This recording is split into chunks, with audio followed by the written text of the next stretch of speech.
It's our first show for C&M Sports. I'm Marcus Hayes, And I'm Christian Bracey. and our guest speaker today is Brian Fields, aka B Fields. Yes, sir. Mr. Yes, Capalot. sir. What's good, John? What's good, John? Well, yeah, Christian, go ahead though. Let us know what's up today. Yes, sir. Yes, sir. So we're gonna get started in the association. First topic, we're gonna talk about our finals predictions. So Philadelphia, Brooklyn, Milwaukee, the Lakers, the Clippers, Denver, Utah. I'll start with you, Marcus. Who is your favorite to come out the East? Who's your favorite to come out the West? And who do you have winning it all as of right now? Clear cut favorite Clear out cut. the East. Yeah, out the East, the Nets. Mm-hmm. I don't see anything else coming out the East. Mm-hmm. Some teams that have potential, but the teams that I think would have gave them a tough shot, honestly, don't even pose a threat to them at this moment. They're what, 8-game win streak without Kevin Durant. So Correct. yeah, Correct. I don't even see a team posing a threat. I know it's just regular season right now, but no, it's the Nets. It's the Nets. There's no other way to put that, and that's why I got coming out the East. Out the West, there's more fight in the West. I feel like I'm gonna stick with the Lakers. When Anthony Davis comes back, hopefully he's 100% healthy. Dennis Schroeder just came back. LeBron, just being LeBron, and then the role players, they're just gonna have to do what they got to do and play up to par what we all think they should be capable of doing right now. And the team I think they're gonna struggle with, well, it's a couple teams.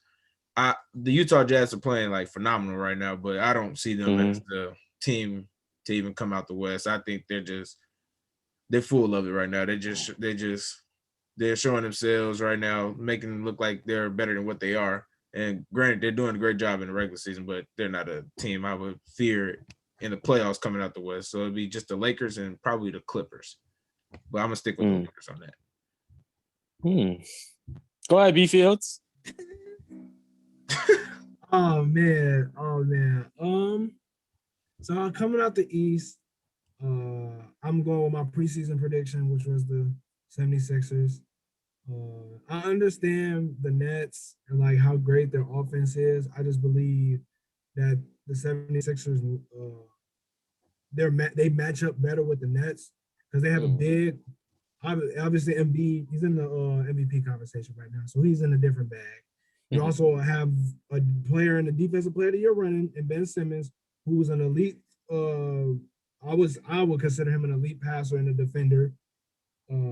It's just, and I understand like Ben Simmons doesn't perform in the playoffs, whatever. But when they play the Nets, like even though they build those defensive schemes around, you still have to have defensive players with a defensive mindset to like really like implement those like plays and stuff. And I feel like when you got three guys who's doing all the heavy lifting, scoring, you're not gonna get the defense that you need to be able to stop this, to be able to not necessarily stop, but like to get the stops that you need. And they're because they don't have currently right now any defenders, like serious like perimeter like defenders. So to get those timely stops, I don't know where they're gonna get that from. They got all the offense, don't get me wrong, but like if they have a couple games, somebody's gonna be off. You still need somebody to pick it up on the defensive end. And then out the West, kind of like what Marcus was saying, like Jazz are frauds in my eyes. Like I don't really see them serious threat. They just a hot team right now. Honestly, I think I'm gonna go. Oh, the Clippers. The Clippers, if Paul George can step it up in the playoffs, I'm not gonna lie, I think that would be my pick. But as of right now, I'm going with the Lakers. Once they get everybody healthy, Dennis Schroeder coming back, Anthony Davis coming back, I feel like they're deep, they got defense, and you got King James and Anthony Davis. So I don't really see anybody that can compete with them right now. What you got? For me, Brooklyn is hands down team in the East that's going to come out. They have three of the most talented guys in NBA history. They have three of the best scorers in NBA history. You can argue KD is the greatest. Defense, I'm not worried about that in the playoffs because they're going to get stops when they need to get stops. I know this. Nobody can handle Kyrie Irving. Nobody can handle James Harden. Nobody can handle Kevin Durant. So the East, they're gonna be just. The Nets are gonna be just fine. As far as the West, I agree with both of you. The Lakers, when fully healthy, they would be my pick to come out. It's all going to depend on Anthony Davis, though. Can Anthony Davis be fully healthy? If he's not fully healthy, I'm going to go with the Clippers, the team in the basement. The Clippers are playing great right now. They had a little stretch without Paul George and Kawhi Leonard, and they still put on a show. Denver, they're good, but they regressed in the offseason. Jamal Murray's starting to pick it back up, but I mean, outside Jokic and Jamal, you don't know what you're getting from anybody else. Utah. You don't know what you're getting from Jamal. That's the problem. Well, in the bubble last year, he was historically great, but I don't know. He doesn't need to do that this year in the postseason, but I don't know how he's going to turn out in the postseason. You really know what you're going to get from just Jokic, but I think Jamal will be consistent in the postseason. But Jamal and Jokic, as great as they are, they're not enough to get the job done. The Utah Jazz, they are the best team in the league right now. They're the only team in the league that is top 5 in both offense and defense. I don't see them beating the Clippers or the Lakers in a 7-game series, though. I just don't see it. Trying to think anybody else in the West. Yeah, nobody in the West has a chance. As far as the East, I have Brooklyn coming out, but I'm not going to sleep on Miami. I don't have them coming out the East, but I do think they can go to the conference finals. The way Jimmy Butler and Bam Adebayo, especially Jimmy Butler, the way he's been playing, they're deep, man. As far as their depth, they're deep. Philadelphia, I have to see it. I just have to see it. Ben Simmons and Joel are playing great right now. But can they do this in the postseason? Because let's keep it real. When has Philadelphia ever had a deep postseason run? Okay, 2018, they lost in the first round. They lost in the second round to the unhealthy Celtics. In 2019, they lost to the Raptors, and people say, "What was a game lucky? It was a lucky shot." Baloney. I don't care if it was or wasn't. They still lost. Okay, and they had Jimmy Butler, Tobias Harris, JJ Redick, Joel Embiid, and Ben Simmons. That was their starting 5 that year. Now last year they got swept in the bubble. Granted, Ben Simmons wasn't there. I give him a pass, but I have to see Philadelphia in the postseason. They got to prove it to me in the postseason that they can come out. Brooklyn is my choice, though, but Miami, I think they can be a serious threat. I don't see them beating Brooklyn, though, in a 7-game series. Milwaukee, they just got to show me. They're great in the regular season, but they have to show me. They're some frauds in the postseason. My thing about Milwaukee is I think the way they could pose a threat is if, let's say, Chris Middleton is actually being very consistent. Because in the postseason, we tend to see the way to beat Milwaukee is just basically form a wall against Giannis, and not even just necessarily a wall. Just put your focus on Giannis, and you can just basically just beat that team. Miami did it last year. Let's not forget when Toronto did it to them and things like that. If you have a good defensive team, you can just very well you can get the best of Milwaukee. But the thing about the Nets, if they were matched up with Milwaukee, I'm not sure how that would go because they're not really the best defensive team. Like I said, I got the Nets.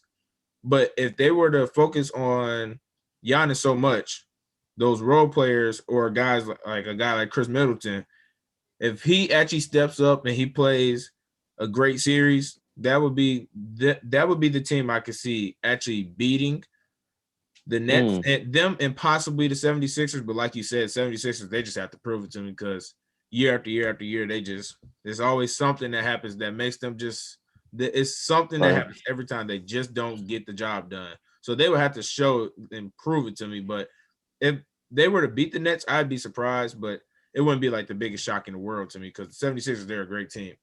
And Milwaukee, like we said, they're a great team. But those teams, they just have to show us what they can do because in the postseason, they don't do it. They just don't do it. And Miami as well. I think Miami's a good team, but I think Brooklyn has too much firepower. Like their defense, it works on plenty of teams, and I give them credit where credit's due. But you're playing Kyrie Irving, Kevin Durant, James Harden. That's just too much firepower. You're not going to beat that with guys like what Miami has. They don't have enough star power. KD, Kyrie, James Harden. Yeah. in the conversation. Yeah. Nobody in a 7-game series outside, I'm gonna say 2 teams. You know what? I'm gonna say 3. If Philadelphia can get their act together, I'll give them a chance. The Lakers, obviously, I'll give a chance, and I will give if PG-13, like you said earlier, B Fields, if PG-13 can show up, I will give them a chance as well to beat them in the 7-game series. Outside those 3 teams, nobody on planet Earth will beat the Brooklyn Nets in a 7-game series. People don't realize in the postseason, you ain't playing 1 game. It's a 7-game series. This ain't the NFL. This is the 80s and the 90s when you're playing best out of 5 in the first round. In the 7-game series, nobody is beating Brooklyn outside those 3 teams I just named. And honestly, if Brooklyn can, the way they're playing right now, if they can play even better with Kevin Durant when he come back, they're not going to be beaten. And by the way, Brooklyn's not done adding pieces. I'll leave it at that. All right. And since we're talking about postseason, out the East, who your 8 teams coming out? Not in order, just who your 8 teams you think got a chance to come out in the East. Let's start. I want to start with B Fields on this one. Go ahead, B Fields. Oh, the eight teams. Yeah. Mm-hmm. All right. So give me the 76ers, the Nets. The 76ers, Nets, Pacers. No. Scratch that. The Heat probably gonna find their way in there. The Raptors. Celtics. They getting back in there. Celtics. Who else? Oh, you don't have the Pacers. You said what? You don't have the Pacers going to the playoffs? No. I was kind of. Yeah, I got the Pacers. The Pacers. Oh, I'm about to say. Oh my gosh. You know who he want to say? Go ahead and say Chicago. You already know. But I'm trying to think. I'm trying to be be non-biased. You know what I'm saying? Hawks been super disappointing. I had them in the playoffs. Same. I don't think they're gonna do it. But did I say I'm trying to think of the top teams because you got the 76ers. How you feel about the Knicks? I think they're gonna fall off, in my opinion. Yeah. But I got the Chicago Bulls because of one man and one man only. His name is Zach LaVine. And then we got I don't know, but I might go with the Hornets, bro. We're gonna have the Bulls and the Hornets as my 7th and 8th seeds. Okay. Wow. What you got, Christian? Let me try in order. Brooklyn, Philly, Milwaukee. Whew. That's the team. Actually, I'll take that back. Take the Hornets out and put the Bucks in on my list. You said the Bucks? Yeah, I didn't say the Bucks. You didn't say the Bucks? I didn't think I did. Oh man. Well, yeah, that's a must. Okay. That's a must. Yeah, absolutely. Yeah. So let me try this in order. So I got Brooklyn as number 1, Philly as number 2, Milwaukee is 3. 4 and 5. I'm gonna go with Milwaukee is 3. I'm gonna go with if Boston can get their act together. I'm gonna go with Boston, Indy, Miami. You didn't say them, B Fields. I got Miami in the postseason. There's 6 teams. I have Miami. You're right. You have Miami? You said Miami? Yeah, I have Miami. Okay. Okay. Miami, there's 6, 7, and 8. I'm gonna go with the Hornets 7th and then 8th. As of right now, probably Chicago, but yeah, I don't. You're thick, bro. I don't.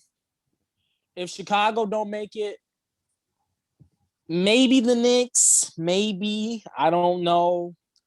Maybe Orlando. I don't know. Orlando. But yeah, maybe Orlando. Like I said, but as of right now, I would take Chicago as number 8. Well, I got a sleeper team in mind, but all right. So give me the Nets, 76ers, Bucks, Heat, Toronto, Boston. That's 6. Pacers. Oh my and I want to say Chicago, but I'm not gonna say Chicago. Give me. Oh. I can't do it. Give me them boys from DC. Give me Washington. Oh, you know what? Let me change my list. I forgot about them. And I didn't say Toronto. I'm an idiot for saying that. Forgive me, the state of Canada. I didn't say Toronto. Take the Bulls out. Hold on. Excuse me. I'm sorry. The country. Excuse me. Forgive me. Take Chicago out. Put the Raptors in. This is not an order by the way. This is not an order. Take Chicago out and put Toronto in. And then I would probably take Washington over Charlotte as well if Washington can continue the run they playing. So I'm gonna change my list. So I got Brooklyn, Philly, Milwaukee, Boston, Indy, Toronto. There's 6. And then I said Washington and did I say Charlotte? Yeah. Yeah. You kicked them out. Yeah. I kicked out Charlotte and Chicago for Washington and Toronto. Yeah. So yeah, excuse me, the country of Canada. I forgot about Toronto. They'll make it. All right, one other thing. The only team that's above 500 that didn't have a member make the All-Star team was the Spurs. So how you feel about that? You think DeMar DeRozan deserved to be in there or what? No. Who's he kicking out that made it? No. I agree. Is he? No. I mean, Booker. No. Well, no. He's not. DeMar DeRozan. He's not a All-Star. Although he's giving you 25 and 7, he's not an All-Star. Who gave you 25 and 7? No, 25 and 7. DeMar DeRozan, 20 points, 5 rebounds, 7 assists. Those are his. Okay. Yeah, those are his averages. I thought you said 25 and 7. Well, no. Who do you think this man is right now? No. Okay, 20 points, 5 rebounds, 7 assists. Those are his season stats right now. Yeah. Who are you taking out? Are you putting him over Paul George? No. You putting him over Dame? No. Steph? No. Luka? No. Shall I go on? No. Devin Booker? No. Donovan Mitchell? There. No. Yeah. I mean, no. Honestly, he's not. Yeah, I don't even think he's All-Star. The next one to go into the All-Star game. Like, if someone was to get hurt or anything, I don't think DeMar DeRozan is the next guy to even go in. So I understand they're above 500 and everything, but he shouldn't be in it. There's a couple guys I would put in over him, like SGA. That's just somebody. Like, I'd take him over DeMar DeRozan at this point. But that's just me though. What you think, B Fields? I mean, as far as DeMar DeRozan, no, I don't think. I think he's an all-star caliber player. You know what I'm saying? But just the way the guards look this year, everybody's putting up astronomical stats this year. But I think I'm almost positive because it's no fans. But yeah. I just think just because of the guards, and how well they've been playing, you got to step your game up, honestly. And he's been playing great. Don't get me wrong. He's averaging 20 points, 5 rebounds, and 7 assists. That's not a scrub at all. Not at all. That's not even that's all-star caliber. But because of the way these guards been playing, man, you got D-Book, you got Donovan Mitchell doing his thing. You got Luka, dang near averaging a triple-double. You got Paul George going off. So it's just a lot. It's a lot of guards, and you got to step your game up. I don't know what else to say. Yeah, I feel that. I don't think he was a snub, but do you guys think anybody got snubbed so far? Oh yeah, most definitely Trae Young got snubbed. Okay. Trae Young definitely got snubbed. He's averaging 27 and 10. Yeah. Ben Simmons is playing. I just want to say this right now because a lot of people think I hate Ben Simmons. I really don't. I always say Ben Simmons is a jump shot away from being an MVP candidate every single year. The dude gives you 15, 8, and 8, and that's not a jump shot. He puts a jump shot in his game, he's going to get about at least 25, 8, and 8. Okay, that's how great Ben Simmons is, and defensive wise, he's elite. In the argument for defensive player of the year right now, he's going to make first team all defense again. He's legit. Having said all that, Ben Simmons is not an all-star over Trae Young this year. He's not. He's not an all-star over Trae Young. And they have to change. They got to change the way they do the all-star votes because there's no way on earth you say, oh, Ben Simmons is an all-star over Trae Young. Trae Young is averaging 27 and 10. Yeah. And Go ahead. Banking off of that, I completely agree. I think Trae Young's having a better season, but I don't know why when we bring up these conversations, people bring up one rebounds, bro. Trae Young, he's a point guard. I understand Ben Simmons. He's my height for crying out loud. Yeah, we don't look at Trae Young to go out there and go get rebounds, and it's not even just statistically speaking. You look at eye tests or everything. Like I understand Ben Simmons is a phenomenal basketball player, but Trae Young, if you're trying to say Ben Simmons is better eye test wise, I don't know what's wrong with you, but you need to go get yourself checked out. But Trae Young is just clearly having the better season right now. And I understand defense is a big thing, but in this league that they play in now, one-on-one defense barely even exists because what they do, they always try to get a switch off of you. I understand like late game, you might be matched up on someone. It might be one-on-one basketball. You get some instances where it's one-on-one, but it's not so much. It's basketball now is more so team-oriented when defense is a team thing. It's not if you're the better defender. Like, don't get me wrong. It matters to have defense. It definitely matters. But I think people are starting to overrate that a bit. And another thing about Ben going in over Trae Young, people are starting to mention the records. But if you're talking about records, I mean, this isn't the MVP category. This is an all-star game. You're not talking about who's more valuable to your team or who's gonna get MVP. This is an all-star game. And you want to talk about stuff like that. I mean, look at Zion. You look at like guys like that. You look at Bradley Beal. Those guys don't have good records. So I don't know why you would bring that up. What are the Hawks, 14 and 19? What, something like that? It's something along those lines. And you don't just say because of record or defense that Ben will go in, because what was Ben averaging? You said 15, around 15. 15, 8, and 8. And Trae's averaging around 27, 28. I mean, yeah. Come on now. That the stats are saying it right there. But like I said, I'm not just strictly stats. It's eye test as well. And he's proving it to me eye test wise. So I think he's the biggest snub. I think he's one of the only snubs out of all of this. I would have said Devin Booker, but now he's in due to Anthony Davis not being there. But Devin Booker should have been. Yeah, he should have been in. Yeah, he should have been voted in. He should have been in. Yeah, correct. Yeah, correct. Go ahead. I have so much respect for Chris Paul, but he would have been. I would have been furious if he didn't get in and Chris Paul was able to get in. But I'm glad they both got in, even though I'm not sure Chris should be there. But it's all good. No, Chris should be on the couch with me watching the game. Go ahead. I mean, I agree with y'all point as far as I think Trae Young should have been an all-star over Ben Simmons. I thought he was gonna be an all-star regardless. But my thing is like when we look at Ben Simmons like in totality and like how he's been playing this year, I understand why they put him in. Do I necessarily agree with it? No. But because like you gotta like 15, 8, and 8 is not scrub numbers. Like that in my opinion, those are all-star numbers. Yeah, Ben Simmons is a baller. Like you can make an all-star team averaging 15, 8, and 8. And then he also has I think he has like 2 steals in the block too. A steal in the block.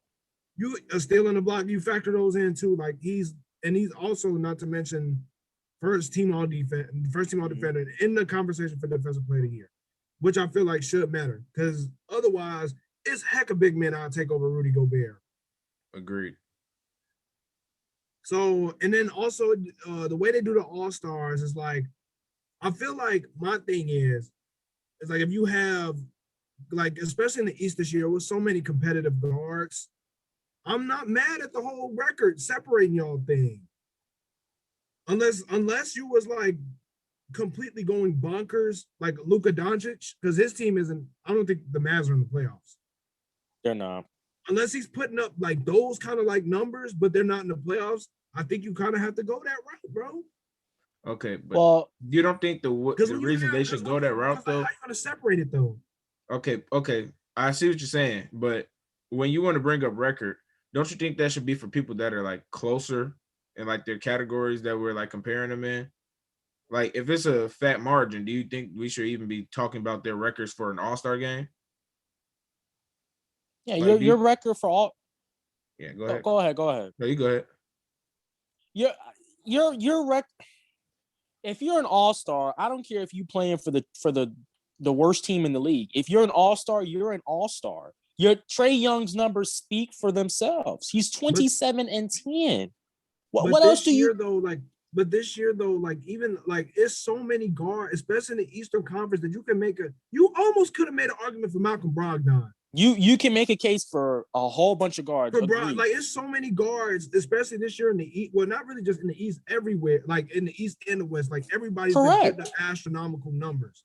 So I feel like you dang near have to use the record as kind of as a point to be able to measure, hey, who's an all-star and who's not, unless you're putting up crazy like MVP type numbers. Well, B Fields, Trae Young was putting up the same amount of numbers yet last year, and he started last year, and his record was worse than this year. But you got to think about this: the comp, like JB wasn't putting up the numbers he was putting up this year like he was last year. Malcolm Brogdon wasn't putting up the numbers he was putting up this year like he was last year. Yeah. Like LaVine, Zach is putting up career high. LaVine was kind of doing the same thing, and Beal was kind of doing the same thing. I think he's putting up career highs this year. Guard position. Yeah, Zach LaVine is putting up career highs, but my point is that's kind of my thing. Trae Young is averaging 27 and 10. I mean, like that's an all-star. I understand the team. I understand the team sucks and stuff. And granted, the team has been dealing with some COVID issues and some injuries. But the Hawks, they do suck right now. But the point is, he's an all-star. Give me him over Ben Simmons, all-star wise, any day. He should be an all-star. And then also the other thing is too, you got to reward the team. Like if you're gonna be the like history throughout history has shown, like the team makes first. Like if a team is like in that first seed, it's 2 all-stars. Like you look at the Jazz. I think honestly, if we being completely honest, if you switch the records of the Suns and the Jazz, Devin Booker would have been an all-star and Donovan Mitchell wouldn't. I agree, but I'm just saying that's not the way it should be. Like, I understand that's how it is, and like there's nothing we can really do about it from like as outsiders, but this shouldn't be that way. That's dumb to me if you ask me, but I don't think just because your record makes your team have to have 2 all-stars or 3 all-stars or however many all-stars they want to put. I don't think your record determines that, because one person, I mean, let's be honest, Donovan Mitchell he's playing at a great level right now. And Rudy Gobert, he's not playing bad. He's definitely playing good basketball, but come on now. That doesn't just give you the right to be that all-star for that team or anything like that. I don't think the 1 seed determines that. It shouldn't, at least. It does, but it shouldn't. But and then it's also kind of hard because like you see guys, honestly, Jeremy Grant. Yeah. If we being honest, he played at an all-star level. He is, but you know what? As far as front court, who you gonna take out for Jeremy Grant? You know what I'm saying? I mean, and you're right, he's playing at an all-star. I didn't see this coming from Denver. I know I didn't. Christian Wood. And I understand him not being there. I actually understand. If he was hurt. Yeah, if he was healthy, he'd be there. I don't care what. Exactly. He'd be there. But that injury, I mean, it took him out of the picture. Right. So it's a lot of guys. It's a lot of guys that, you know, you could have made the argument for. But Jeremy Grant, I mean, yeah, you can make an argument for him, but you ain't taking out KD. You ain't taking out Giannis. You ain't taking out Joel. You ain't taking out Julius Randle, Vucevic, or Sabonis. There's 6 guys right there. And so the comp is crazy. The comp is crazy, right? I mean, look at guys that we haven't named. You can make a case Bam Adebayo for crying out loud. He ain't make the team. You can make a case for Jimmy Butler. Now, granted, he been dealing with COVID and stuff issues, but Jimmy Butler still been balling. Did you see him last night? Bam got snubbed. Bam got snubbed off the snub list, bro. Exactly. That's so, how dirty they doing him right now, bro. I mean, you Tobias Harris, I mean, you can make a case. I wouldn't make the argument for him, but he's playing at a high level too this year. It's a lot of guys that, like you said, Jeremy Grant. We forgot to mention Gordon Hayward, for crying out loud. Is playing the best basketball of his career. I mean, the East, bro, and this is not against LeBron at all, but the East, since he's been going, has gotten more competitive. I mean, it's James Harden's in the East now. KD's in the East now. It's gotten real harder to come out the East and to make the All-Star, bro. Don't get me wrong. The West is still the hardest conference, but the East is up there, man. I mean, it's a lot of guys that got snubbed. Bam, Jimmy, Tobias, Gordon, Jeremy Grant. I mean, it's a lot of guys, that could have made a case. I mean, I forgot to mention, granted, he ain't been playing at the level this year, but look at guys that we know that can be all-stars. Kyle Lowry, Siakam. You know what I'm saying? I mean, those guys made it last year, didn't even make it this year, which they shouldn't have. But the point is, I mean, you can make a case for a lot of guys, like you mentioned. The confidence went up, bro. It went up. Absolutely. So, but the biggest snub, was D-Book. He's in, but the biggest snub for me would be Trae Young. I think Trae Young should have been there. Yeah. And I would have went Sabonis route, but he's in now. So outside of them, I would probably truthfully, I would say Bam. Yeah, Bam is giving you 19, 10, and 5. Bro, that's a big man. That's a big man. And Bam is also 20. He's honestly pushing 20. Yeah, 20, 10, and 5. That's a big man, not a guard. That's a big man. And he's in the running for defensive player of the year as well. That is Bam Adebayo for you. Yeah. And if you want to take the record route, I mean, his record is going up. They're getting healthy. They're getting back in rhythm. They're not going to be under 500 for long. I say give them by the end of, well, maybe not this week, but next week they will be over 500. Again, I'll end it like this. Jimmy Butler put up 33, 10, and 8 last night. Yes, Bam gave you 19, 11, and 7 with a block and a steal. That's the Miami Heat for you. Go ahead. Sorry, I just had to get it out. I just had to get that out. Go ahead. Go ahead. Yeah, that's enough on basketball though. Let's transition to our other favorite. Where you guys think Russell Wilson should go? Not where you think he is going to end. Where do you think he should go? What's the best destination for Russell Wilson? So, you go, see Grayson. So, so I think the teams on this list are the Saints, the Cowboys, the Raiders, and the Bears. That's the teams he want to get traded to. Off that list, the best team, hands down, would be the Saints. Okay. Now, the Saints have the defense, they have the offensive line, they have the receivers, and they got the coaching staff. Okay. The Cowboys, America's wannabe team. Okay. They have their offense is talented. Okay, but their offensive line is not as great as it used to be. Okay, it's not legit no more. They have the offense though, as far as receivers and stuff, and the defense, it ain't good. The Raiders, he's not going to Oakland, and then the Bears, the Teddy Care Bears. Now, I just don't think that he's going to end up in Chicago. Number one, any team that gets him would have to give up a lot because this is Russell Wilson you're talking about.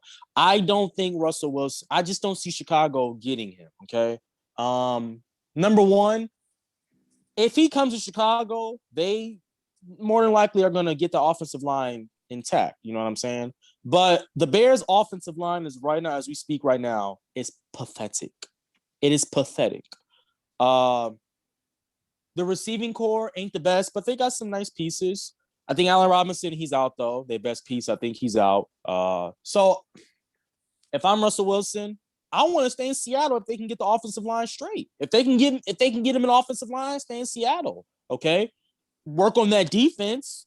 It don't have to be the Legion of Boom defense, but work on that defense. Give him some more defensive pieces, and then the offensive line. If you can get that intact, stay in Seattle. He got the receiving core. He has the offense outside the line.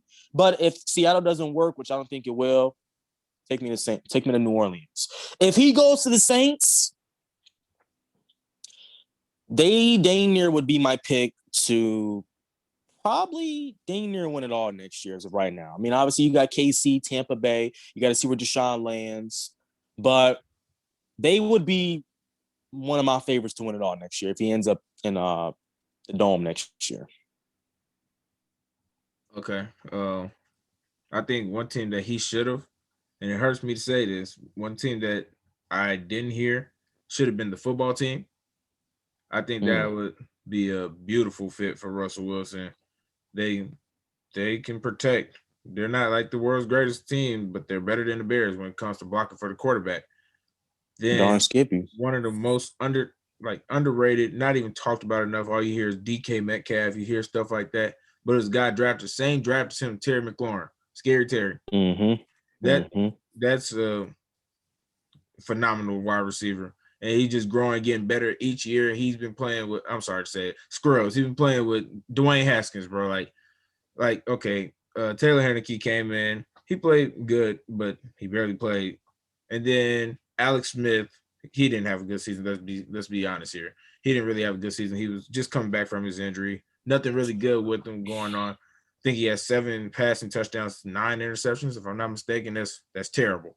But I say go there because the defense over there, because it's not so much about Russell Wilson making things happen offensively. We know he can do that. We know what he's capable of. And let's not forget they have 2 up-and-coming running backs. But then they have that defense. That front 7 is nasty. Yeah. And that defense has been growing year after year after year. That franchise is growing. Even though their name is taken away, they're gonna have a new name, but they're growing. They're growing. And if Russell Wilson went there, I would think I'm an Eagles fan, don't get me wrong. But our division sucks. It sucks. And he goes there, they're the favorite to come out the division. They'll be the favorite. They coming out. Yeah, they're the favorite to come out. Unless something happens, they're the favorite to come out. Well, we'll see how the offseason goes. Like you said, we got to see where Deshaun goes and everything like that. But they're the favorite to come out. If he goes to not the Redskins, the football team, then after that, they can pose to have a great record. They can have a great record. They can get a 1 seed. They can get a 2 seed, something like that. Have a kind of easy route throughout the playoffs. And next thing you know, he can be going up there and fighting for a Super Bowl again. Like in no time, maybe within 1-2 years, he can be fighting for a Super Bowl once again. Because teams, like if the Saints don't do something about their quarterback situation, they're done. They're done. They have great defense. I think Jameis Winston is actually better than that 30 for 30 he had. I think he's better than that. But especially under Sean Payton's system, I think he has to be the quarterback, though. It can't be Taysom Hill. It just can't be. He's a special team guy. Agreed. I respect Taysom Hill, but he's an all-purpose guy. He's not meant to be a quarterback. We saw what that looked like this year. He had, 1 or 2 high games, but the other games he played, they weren't it. And this wasn't his first time playing quarterback. And James Winston just better than him, honestly. But the Saints would be a team that would be falling off. A team that would be on the rise would be the football team. That'd be another team that they don't have to worry about. The Saints will be out of there. If the Bears don't do something about their quarterback position, you don't have to worry much about the Bears. If the Packers don't do something about, I don't even know. They just have to do something, to be honest with you. They're a good team. They do the same thing every year. They're consistent. They get there. But since that title, they haven't gotten back to it. They haven't been team. I know this hurts you to hear, Christian, like you're a Packers fan, but you guys haven't done anything since that title you had over the Steelers. You've been getting up high, conference championships, everything. Good job, but you guys just you're not gonna do it. I'm sorry, you guys just aren't that good. And then the Seahawks, Russell Wilson. Come on now, if the Seahawks don't have Russell Wilson, Brian, I don't even know what team you're rooting for right now. I don't even know if you like the Seahawks at that moment. But if Russell Wilson was gone, they're not making any noise. I'm sorry, unless they get somebody. If they get somebody like Deshaun, okay, they can make some noise. But let's just be real. No Russell Wilson. They just had a scrub for a quarterback or just somebody average. They're not doing anything close to what they've been doing. That'd be another team falling off. I think Agreed. Him going to the football team would honestly be the best move in my eyes, because I feel like if he went to the Saints, that's still a fight with Tampa Bay that you have. That's a fight you have. Granted, I think they're better than Tampa Bay. that playoff game just was not it for them. They had all momentum, then that Jared Cook fumble and everything, lost all their momentum. Drew Brees was throwing picks and everything. Yeah, but I think the Saints are good. But what would the Saints have to give up to get Russell Wilson? What would they have to give up? And near Kamara gonna have to go. And if he got to go, I'm not liking that team so much. Like Latavius Murray, he's good. He's definitely good. But I don't like that. That team is good. It's amazing. Defense is amazing. Sean Payton, amazing coach. But if Alvin is gone, I don't know how much I like that team to be a Super Bowl type of favorite, like a Super Bowl favorite. Especially with Michael Thomas, he just injured this year. Hopefully he gets back healthy and everything. But I don't know how much I like that team as the Super Bowl favorite. I think they'll be good. They'll be a playoff team no matter what. But another team he can go to, Carolina Panthers. The Carolina Panthers, they got a quarterback. They will actually be a really good football team. Got CMC. They got DJ Moore, Robbie Anderson, Curtis Samuel. And a defense. Yeah. Their defense is growing. Like, missing Luke Kuechly, it obviously hurts. That hurts. Right. They have Brian Burns, Jeremy Chin. Like, they're growing, and they're going to continue to grow as a defense. I think Matt Rule is actually doing a pretty good job coaching over there and everything. But Russell Wilson, CMC backfield. But once again, what would you have to give up? But you'd have to give up. If they can keep that offense intact, that team would be nasty. So I think, but all the teams that were listed, I don't really like the Cowboys pick for him because, like you said, their line, it's not what it used to be. It doesn't suck, but I think he'll just be throwing himself back in another toxic situation that he doesn't need to be in. I don't really like the Cowboys situation for Russell Wilson. But I say the Saints will probably be the best team. Them or the Bears, to be honest with you, because the Bears, they're a pretty good team. Like, give them a quarterback. That's all they need. They can get rid of whatever. If they have a quarterback, they can function. And the offensive line. Yeah. All right. That's before you go real quick, B-Fields, the only thing is Russell Wilson cannot turn over the ball like he did this year. Remember, Russell Wilson was the MVP pick for the first 5 weeks or so of the season. Yeah. And then he plummeted. Okay. Against the Cardinals, he had 3 picks, 3 crucial, just terrible turnovers. So it's Russell Wilson cannot turn over the ball against the Rams. He got outplayed by Jared Goff with non-healthy fingers. So Jared Goff, by the way, okay. But that man had 10 fingers, bro. They just didn't want to play him because they knew he had the possibility of selling the game, bro. And so just right back in the first quarter though, so it didn't even matter. Right. So let's just keep that in the par that Russell Wilson, as great as he is, can be a turnover machine as well. Go ahead, B. Fields. Okay, so to reiterate, not to reiterate, but to kind of talk about that point real quick. So I think what's going on, I'm not gonna lie, I think it's just like a discrepancy on like what Russ is like, the philosophy that the offense, that the philosophies of what they're trying to do, because the Seahawks are so built to like do the run, is to run the ball, because that's what they do. That's what Pete Carroll likes to do. When you go back to pass 40, 50 times, he don't have the personnel to go out and do it. Tight ends are blocking tight ends, essentially. They don't pass catch. Receivers, I mean, they're like, don't get me wrong, DK Metcalf and TJ Lockett are great receivers. But if we're talking about we're going to throw the ball 40 times, we got to get some people that can get open. DK is not there as a route runner. Tyler, you need playmakers, essentially, which I feel like at times they can be, but they're not consistently what I need for Russ needs. They're going to try to switch that offense to, like, you know, you see something like the Bills. You see the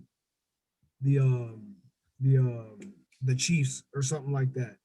So I feel like with that, that's the issue. And then also while we're on national television, because the Seahawks have failed me.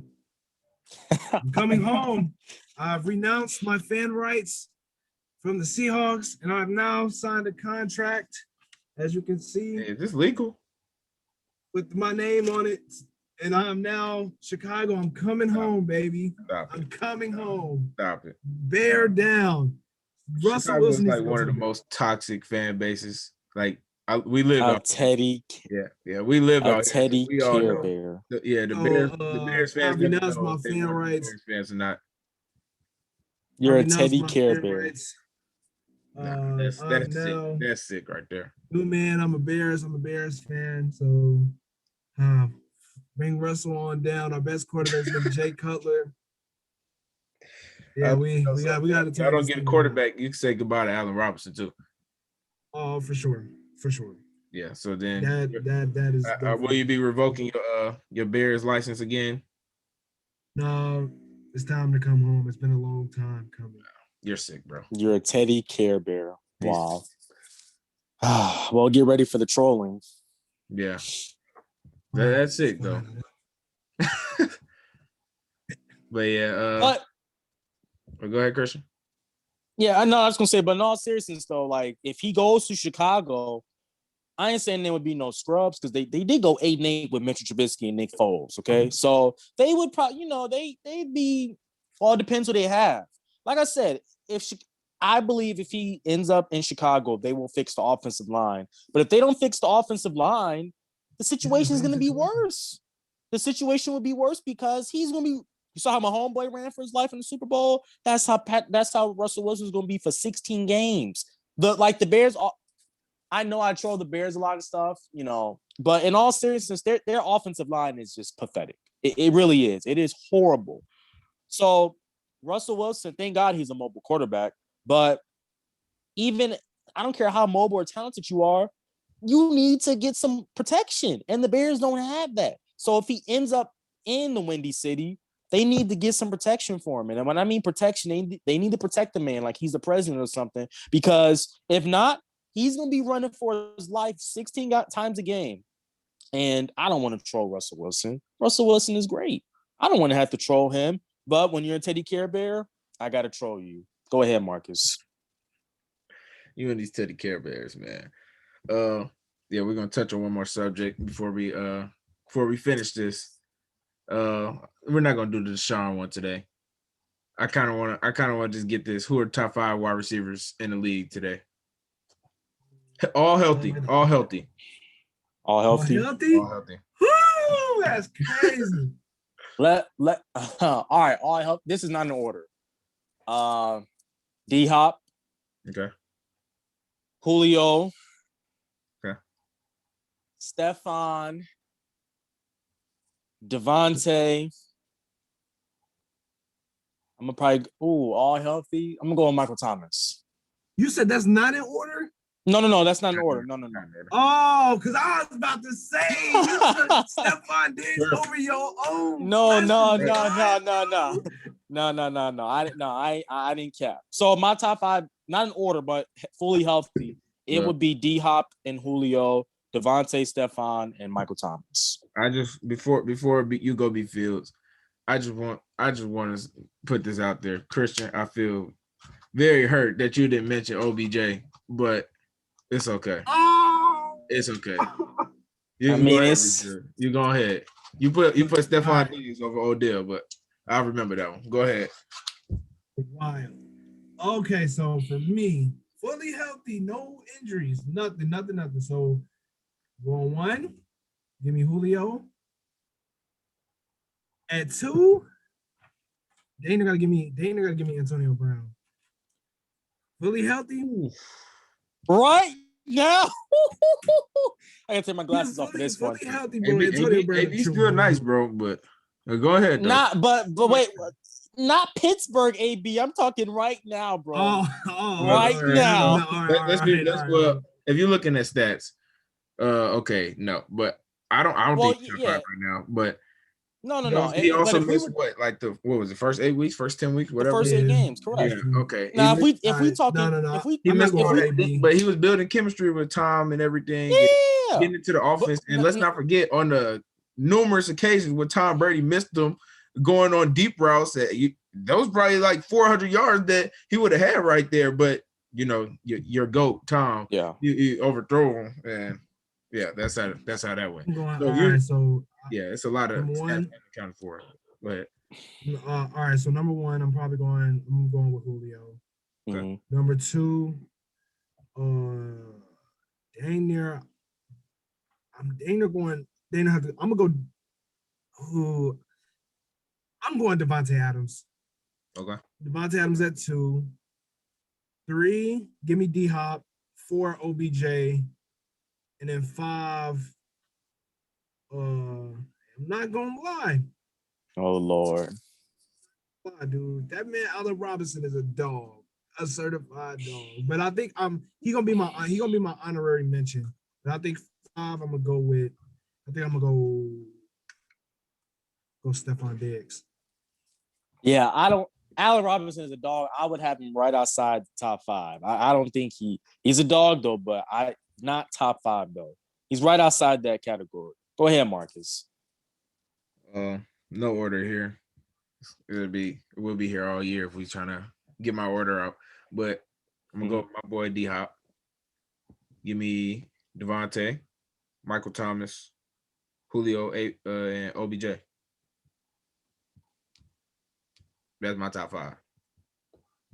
What's funny, B Fields? Oh, dude, like I understand. I understand why y'all love DeAndre. I don't know why y'all love DeAndre Hopkins so much, bro. Whoa.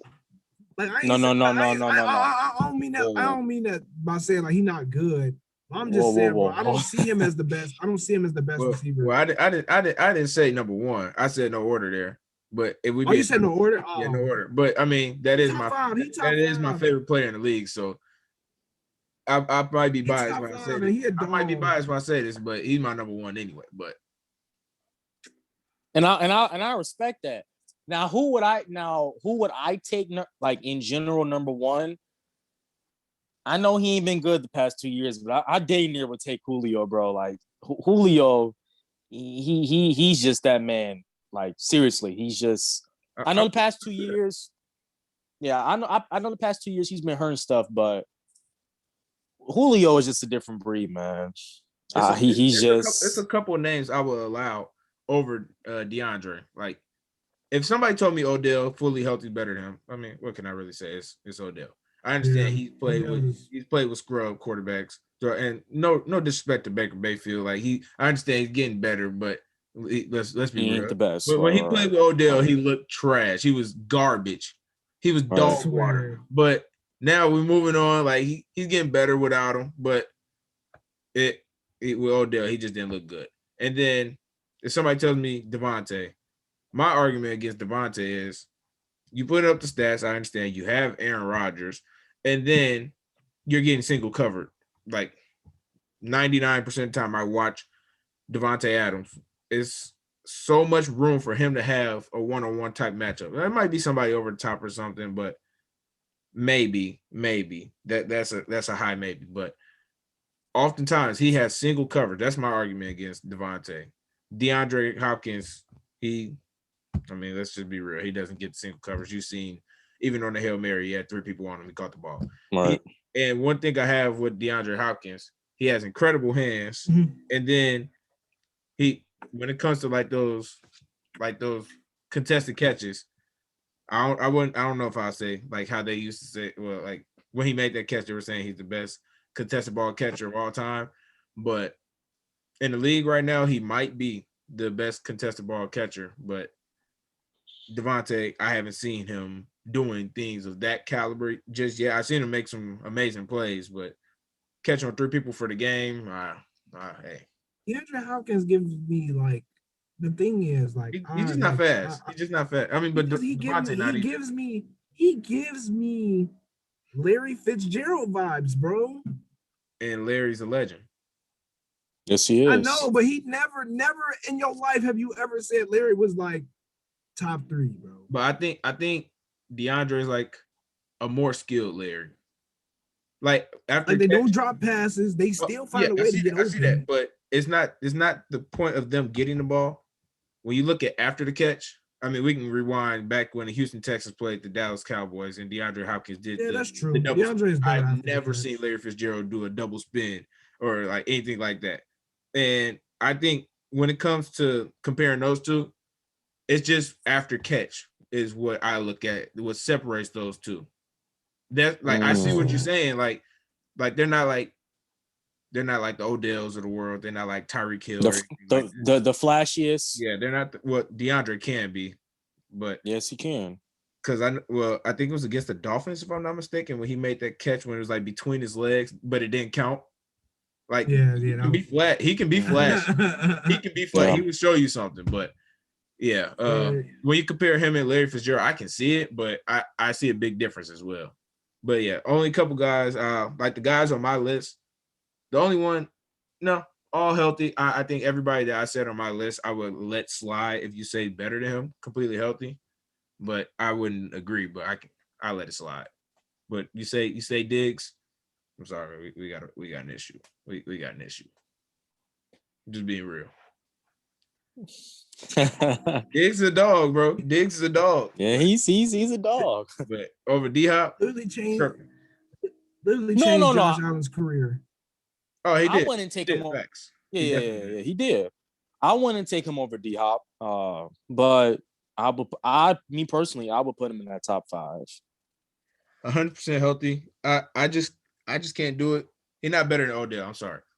He's not better than Odell Beckham. And only person Diggs might have an argument against might be Julio due to Julio's age, or it might be Michael Thomas. But to be real with you, I understand. Michael Thomas runs a lot of shorter routes, but that he's in the Saints offense. That's just how they utilize him. Yeah. Drew Brees couldn't throw the ball over 30 yards consistently. So Michael Thomas is a dog. Yeah. I'm not taking anything away from Michael Thomas. And let's not forget he just set a record the year before this. Yes, he did. Yeah. So Boy do be going crazy. I'm not. Oh yeah. He definitely go crazy. I mean, he do a lot of flexing, for a little 7-yard catch. Talking about like, yeah, you can, but like, come on, he's a dog, bro. He's a dog. I can't put Diggs over him. Like, I understand he changed what Josh Allen had going on, but they both are in systems that benefit them. But when you look at it, Diggs was looked at. He was looked at a lot, and he could have had more opportunities. And he's unguardable as well. But I think Michael Thomas is more dominant than him, so I couldn't put Diggs over him. Yeah, I don't know, but Allen Robinson, Diggs, I don't know, because if we were to go like a 6 spot. I don't know, bro. I don't know. Diggs is a dog, but I gotta get that boy Allen Robinson some credit. He go out there, he go ball with some busters as his quarterback. Like Mitchell Trubisky, bro. Mitchell Trubisky. Like we live up here in the Chicago area, so like everybody. Like I talk to my dad every day. Every time you bring up Mitchell Trubisky, that's how much the Bears fans just can't stand him. I say Blake Bortles, bro, for real. I'll mention Mitchell Trubisky. My dad just automatically get mad talking about that scrub, man. That scrub. All Chicago fans basically hate him. They hate him. They traded up. They had a chance to get Patrick Mahomes, Deshaun Watson. They picked Mr. Trubisky. How many college games he played? Like 10. What did they see that we didn't see?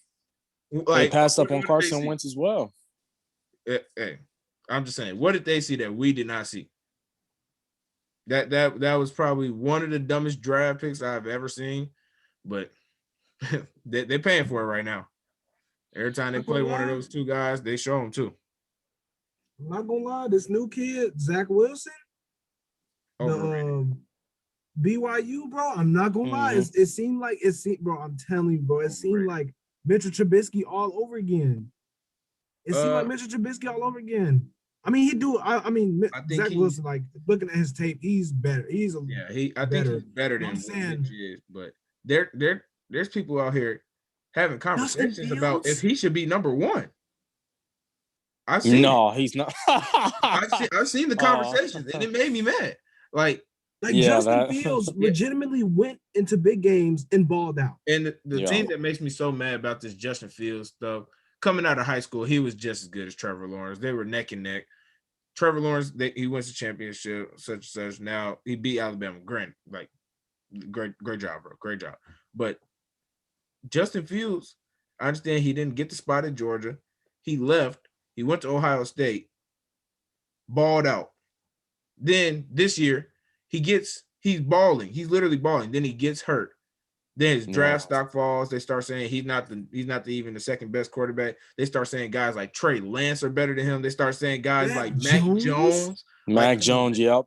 Yeah, and then Zach Wilson. Like, they're not better than Justin Fields. And they're not. Now, I think they're coming up with stuff that they just want to say now. Like, they're saying he can't observe the field. I mean, it doesn't look like it's been too much of an issue throughout his college career. So maybe they're saying on the NFL level he might not be able to observe it, but they actually don't know that. Like, you have to test it and see. There's no way you look at the film and you just tell me Trey Lance, Zach Wilson, and Mac Jones are better than Justin Fields. Justin Fields is Trevor Lawrence.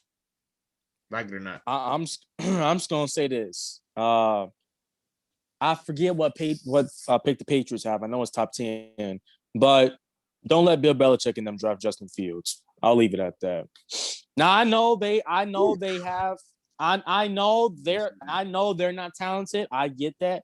But if Bill Belichick gets his hands on Justin Fields, I ain't saying it's gonna be a Tom Brady dynasty. I ain't saying all that. But if he gets his hands on Justin Fields, that's gonna be a problem in the future. I'll leave it at that. Honestly, if they get any offensive talent, they are with Cam Newton, bro. Like, what I'm tired of these analysts and stuff talking about is like, I get Cam Newton did not put up the numbers that you wanted to see, but if you legitimately sat and watched the games, he was single-handedly the reason why the games were as close as they were. Agree. And another thing about Cam Newton that people don't understand. I understand quarterbacks, your job. Make sure you can get that ball out. You need to be able to throw the ball. He struggled with that like terribly this year. But people like, if they're looking at stats, they forget to look at his rushing stats, and they forget to watch the film. When he's not throwing the ball well, he's running the ball. He's not getting passing touchdowns, but he's getting rushing touchdowns. He's not getting passing yards, but he's getting rushing yards. He's getting those 3rd and 1s that your team needs. He's a competitor. Like, he belongs on an NFL roster no matter what. But agree. Maybe not as a starter. Maybe he needs to see that backup role for a while, depending where he is after all of this. But I think Cam Newton, he deserves to be in this league. I think he just needs not even confidence. I think he just needs to build himself back up as a player, because rushing wise, he's still there. He can still rush the ball, and passing wise, we never saw him as the world's greatest passer anyway. Think about this. You come into the Patriots system, which is around the league known as the most complex offense. Out of all the teams, you get no offseason. That's number one. You have no talent at all. If he can't hand the ball off to Burkhead or the other two running backs, and they can't, James White and Sonny, what's his name? Sonny Michel. It's over with. Like, you might as well just throw, because his receivers, Julian Edelman can't catch a pass. N'Keal Harry can't get open. What's his name? He shows up from time to time, but he's not a receiver. I think he was a quarterback. Jacoby Myers. Yeah, Jacoby Myers is not that good. He's not that good. He doesn't have a tight end. He doesn't have a tight end. Yeah, he has some spurts. No. The Patriots, as far as talent, they're the worst in the league. They don't have, offensive wise, they don't have any talent. And defensively, 8 guys opted out due to COVID. I get all that, but they're just not the same. They're not. And like you said, B-Fields, Cam Newton, I think what messed Cam Newton up is when he got COVID, because he was playing. He was balling before he got COVID. And remember, he almost beat your squad, B-Fields. He was one play away from beating the Seahawks 37-35. So. Oh yeah, I forgot the Teddy Care Bears. Excuse me. On the contract. Well, just get back in blood. Just know I'm going to troll you this year like never before. But anyway, the point is, he was one play away from beating the Seahawks, and then he got COVID, and let's not forget, he almost beat Buffalo. He fumbled the ball against Buffalo. He almost beat them. I mean, Cam Newton is very disrespected. Yeah, he's disrespected, bro. They say it again. No, I can't do it again, bro. It's over with. I don't listen to Pooh Shiesty like that, so I ain't Yeah, I got it feel you, down. bro. I feel you. But yeah, and I guess one more topic because I kind of want to talk about this too. Since you brought up like their talent, rank the top 3 receivers in the draft. Well, go ahead, B Fields. All right. So this is my hot take. Like, I understand Jamar Chase is a dog, and I understand Devontae Smith. Well, obviously the Heisman Trophy winner. We saw what he did in the national championship game. Right. Man, Waddle the truth, man. Waddle is the truth, man. In my eyes, if he get in the right system, like the man is, he has Tyreek. I'm not saying he's as fast as Tyreek Hill, but he has that type of speed. That's like he has that type of like game breaking speed that can just be used, and he can run routes. Like the man is cold. But after sitting watching his tape a little bit, I'm like, yeah, I like this guy. So for number one, for me, I'm going with Waddle. Number 2, I'm going with see, Mason, you hilarious, bro. Second, I'm going Jamar Chase. And then 3, I'm going Devontae Smith. And the reason why I put him at 3rd, like, I just don't know, like, if he faces big corners in the league, how he gonna, like, he's a small dude. Now, I understand the comparisons to, like, Marvin Harrison wasn't the biggest guy, or some of these other receivers, but I feel like you still need. I think with time he'll put on muscle, but I feel like just getting off the line, if he can't get off the line, bro, it's gonna be a problem. That's just my thing. All right, Jamar Chase, big physical receiver, and can run routes. I like it. I see the upside, but I see Waddle, like he got that game breaking speed in my opinion. So I think that's what I got to say about that. I'm a Bama man, and this hurts me to say it, man. I'm a Bama man, but best one in the draft. Well, before we do this, let me give an honorable mention. I'm gonna say Rondale Moore. I'm gonna give him an honorable mention. But that boy's a dog. But I'm a Bama man, but I gotta give credit where credit's due. He didn't play this year, but Jamar Chase, he's the most complete receiver in this draft. Big, strong, like you said, catch contested balls. And let's not forget, when he played with Justin Jefferson, people didn't know who was better. Like some people actually thought Jamar Chase was better than Justin Jefferson. We see what Justin Jefferson's doing now. But I mean, me personally, I was a Jefferson guy, but they were neck and neck to me.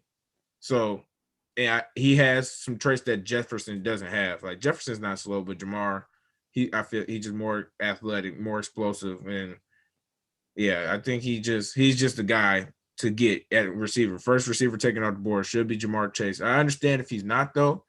If people are just saying like they don't know how he's gonna look after not playing live action football for an entire year, I understand. But give me Jamar Chase. Give me Devontae next. I like Waddle. Waddle coming off the injury though, and he played in the national championship game, which showed that he can come back, but he wasn't healthy at all. He shouldn't even have played in it, but he definitely went out there. So that's great to see him actually make progress and be able to return. He showed that he has heart. He wants to be there during the biggest moments, everything like that. I see it. But like I said, I'm a Bama man. I've been there. I watched Devontae Smith every single game of his college career. And I remember even in the championship game, I thought he was playing with Calvin Ridley and Jerry Jeudy at the time. I thought the guy that caught the ball was Calvin Ridley against Georgia, and it was Devontae Smith. And that put me on notice to him even sooner than what I guess like most people were. And I watched him last year. I think he definitely got better, but last year Devontae Smith was around the same skill as he was this year. It's just he was overshadowed by Jerry Jeudy, who, I mean, let's be honest, he's playing with Drew Lock in Denver. He needs some help at quarterback. Drew Lock can't give him the ball. And then let's not forget he played a week, didn't even have a quarterback. But then literally, yeah. And then Henry Ruggs was on that team. Jalen Waddle was on that team. Mm-hmm. And it's just so many receivers that you just have to try to fight. You can only get so many touches. Then you're blowing teams out. you're not even playing the full game. You're sitting out the fourth quarter sometimes. So but this year he got to showcase. Granted, Jalen Waddle was playing better than him before Jalen Waddle got hurt. But when we're talking about looking into the league, I love how Jalen Waddle, he has the speed. He can run routes like B-Field said, but Devontae is just he's not flashy, but he's like he can be. I know the catch in the back left corner LSU game with the one hand. He can be that guy. He can make those tough grabs. He has reliable hands. He gets open. Like it's kind of like a Michael Thomas effect to me. Like I don't see like how he does it necessarily, but in some way he's always open. He finds soft spots. He's always open. And Brian saying, how's he going to look versus the big corners? Well, yeah, but everybody gains muscle when they first get to the NFL. You bulk up. You learn how to go against that. I'm not saying he's going to have the best first season or second best, but over time, I think he's a higher prospect than what Jalen Waddle should be. And I'm not even saying that due to Heisman because I understand Jalen Waddle. He might have been a Heisman if he never got hurt. Who knows? But Jalen Waddle, I feel like he would be just a tad under Devontae Smith. But I think Jamar Chase he's leading that category, but it's not by a big margin. Agree with everything you said. I don't need to reiterate. I don't need to talk. Okay. Jamar, Devontae, and Jalen. Agreed. Yeah. Man, Brian, how you feel about your boy Rondell though? Or what about like Elijah? The only concern, okay, so whatever height they have him listed at, knock it down like a couple more inches. What you seen him on campus or something? Yeah, I've seen him and Carson Edwards. Oh man. When they was both like running the school basically. But but with Rondell, I feel like if he gets into the right situation within I want to see him in the hands of like a good coach. Mm-hmm. Like, no, I don't want just a team picking him up or taking a chance on him because, hey, he looked good in college. Like, I want somebody like a Bill Belichick or a Sean Payton or somebody who I know can like use him because even though he's a short receiver, he's shown like he can be used in a bunch of different ways. Like the only problem with me, in my opinion, like his hands ain't the best. His hands ain't the best, but he can be used anywhere. He can return kicks. He's super versatile. He can be kind of like that, not necessarily like not necessarily Tyreek Hill, but like the way how Andy Reid uses him. Right. Like bubble screens, short, but like he just finds soft spots in the defense and he can return kicks. He can do a lot of things. He can be useful for a lot of teams. Yeah.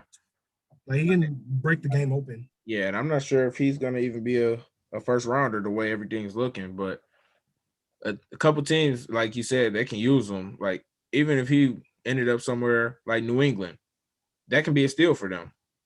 Because if they can get their hands, like Christian said, they can get their hands on Justin Fields, and then say if they end up trading up again and getting like Rondell, their offense is just that much better, that fast. Justin Fields, Rondell, then they got their running back, like the little trios that they got back there. And then they got a team. And all in I think Belichick. Mm-hmm. Yeah. I think as far as the Patriots, I ain't saying they're gonna win it all next year. But Bill Belichick was at home on his couch doing his homework, watching Tom Brady and the Buccaneers slap Kansas City. So don't think coming into next year, this upcoming year, that the Patriots are going to miss the playoffs again, back-to-back years. I don't know when the last time that happened, but I can tell you right now that ain't happened since all three of us been on planet Earth. That ain't happened. So they're the Patriots. I ain't saying they're going to be Super Bowl contenders or threats, but just know they're going to make noise next year. Because I think hopefully all 8 of their guys on the defensive end come back. Hopefully they opt back in. And then we got to see how he does as a GM because he did a poor job last year. So we'll see if he can get some offensive weapons, some more defensive pieces. We'll see how it turns out. Yeah, I'm not so sure about that return to the playoff thing though. That division is he like from the beginning of this year, I knew they weren't going to the playoffs, and absolutely. I called Buffalo being better. I called the Dolphins getting better, and not. I think the Jets suck. Honestly, I think the Jets suck. But Yeah, they suck absolutely. Yeah, but if you actually watched the end of that season, the Jets were heating up. They might not have been winning all the games, but they were heating up. They were making games competition. Because before you'll go line up and you'll just say, oh, we're gonna beat the Jets 50-0 today. And it's just easy. But at the end of this year, when Sam Darnold came back, no more Joe Flacco, they were actually with Joe Flacco, they were giving teams trouble. But I can't remember. Did they beat you guys, B Fields? No, you guys lost to the Giants. That's what it was. That was the Yeah, it they was the Giants, and then the Jets beat the Rams and somebody else. The Rams. Yeah, they beat the Rams. The Rams, somebody else. Yeah, like they were out there competing with actual good teams. So I wouldn't sleep too much on the Jets. I'm not gonna say they're gonna be a great team next year, but I think that's a team that you just can't like take lightly throughout the course of the year. Like the Patriots, they're gonna have to bring their A game. If, like you said, they're gonna go to the playoffs. They got to win these division games, and I don't really see them beating the Bills. They might grab one against Miami. They might split with the Jets. They might sweep the Jets. I don't know, but it's not gonna be sweet for them. Everything they're gonna have to fight for everything they're gonna get. So best way, unless they have to bring something in throughout this offseason. That's the only way. Unless the Jets get a Deshaun Watson or a Russell Wilson or somebody, or they draft great, I'm snoring on them all season long next year. Oh yeah, I just don't think. I'm not saying they're gonna be good. Yeah, they're I don't think against the Patriots. Yeah, and like I said, the Patriots with this roster, they missing the playoffs for eternity. But if they can make some noise, like for example, get a quarterback, because I don't think Cam Newton will be back. So get a quarterback, or they just, we'll see how they draft them free agent wise. I mean, Bill Belichick might screw around and go get a J.J. Watt or something, for crying out loud. I mean, this is Bill Belichick we're talking about. Yeah. So,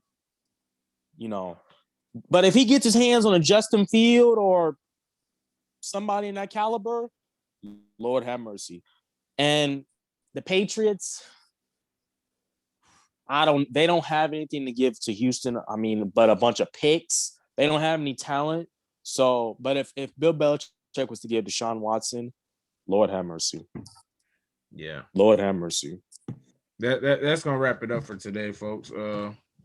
Make sure you like and subscribe, and we'll have much more coming up pretty soon. Thank you all for watching. Yes, sir. Yes.